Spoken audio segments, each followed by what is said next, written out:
The Defense Department is urging those who are affected by the big earthquakes in Mindanao last week to go to evacuation centers.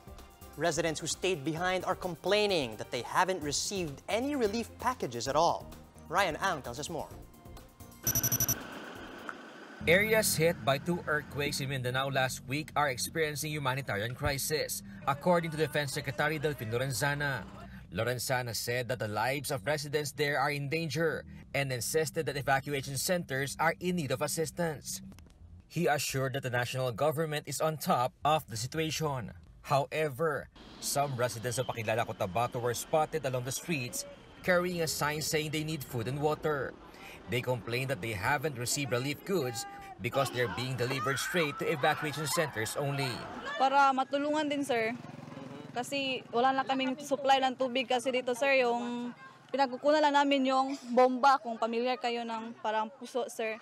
Tapos parang palyado na rin, sir, ba? So wala na rin kaming ibang pagkunan ng tubig. So ito na yung paraan namin para, kasi puro doon, hindi na kami pinapansin, sir. Sa amin ko lang, sir, na pansinin din nila kami. Hindi bali yung wala kaming nagiba na bahay, pero tubig. Importante yung tubig, pagkain. DSWD said they are not intentionally snubbing residents who are not in evacuation centers. They explained that distribution is more orderly and efficient at evacuation centers. Plus, they also have to mind the safety of the teams. Mahalaga po na nandito sila para maayos ang ating sistema, hindi doble-doble. Kasi kung magbigay kami sa kalsada na delikado, madaanan kami, madisgrasya doon. That's one. Pangalawa, hindi natin madodocument kung ilan na nabigyan natin. Nagsasayang tayo ng pera ng gobyerno. Ang DSWD nakaantabay, nandito kami sa ground ngayon. Marami pong bakante ditong pwedeng lang tuluyan na safe sila at ligtas kung anumang kapahamakan.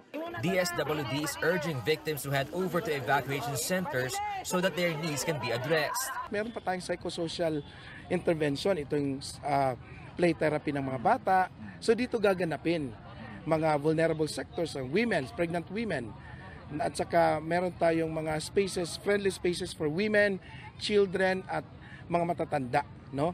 So dito na-assess natin sila kung paano sila magpupwesto dito ng maayos. But residents just could not leave their homes.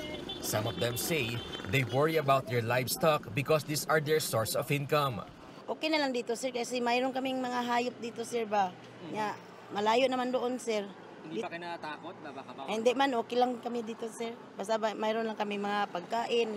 To help those who are staying at their homes, the DSWD is appealing to donors to send relief goods directly to LGUs who can distribute them to their constituents. Meanwhile, fire razed 4 stores beside the public market in Makilala over the weekend. The blaze allegedly started from a store that was selling rice, but owner Ryan Dumacas is wondering how it could have happened when he and his family were at the evacuation center and no one was left at the establishment. Mula nung Martes, nung naglindol ng malakas, hindi na ako nagbukas. Pero pag-araw, pupunta ako dito, kumukuha ng makakain namin, tapos dinadala ko sa tent namin, tapos sarado na uli. Hindi ko alam kung anong dahilan, basta walang tao dito. Brian salvaged materials from his burned down shop. He said whatever he could get counts. Ito, kinukuha ko na lang yung coins na yung para alkansya ko. Yun na lang kinukuha ko kasi yun na, kung pwede pa to, mapalitan ba ito, hindi na. Ay, mga pwede pang magamit, yung pwede pa magamit. Wala na talaga, wala na akong makukuha dyan. For News 5, Ryan Ang, We Are One News. And here are other headlines we're keeping our eyes on. The death toll from the series of earthquakes that jolted Tulunan, North Cotabato and other parts of Mindanao in the past 2 weeks is now at 22. The NDRRMC said the casualties were from the regions of Davao, Northern Mindanao, and Soxcargen.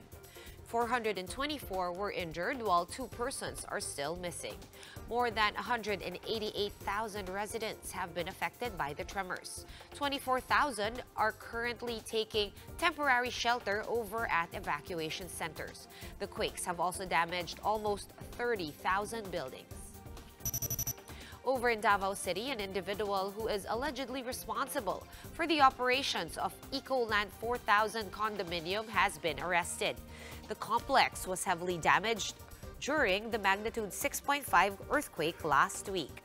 Davao City Mayor Inday Sara Duterte said she ordered an investigation into the structural integrity of the Ecoland 4000 residences, which left at least 9 persons injured after it partially collapsed. The Davao City Chief Executive said the unnamed person was arrested for what she described as disobedience to a lawful order.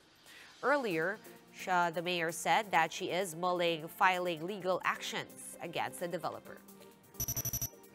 Over in Makilala, North Cotabato, residents who are still reeling from the earthquake are dealing with another problem. Fire had hit a bakery and a drugstore near the public market in the town's poblacion. There were no reported casualties, but most residents had already gone to evacuation centers after the powerful earthquakes that rocked the province last week.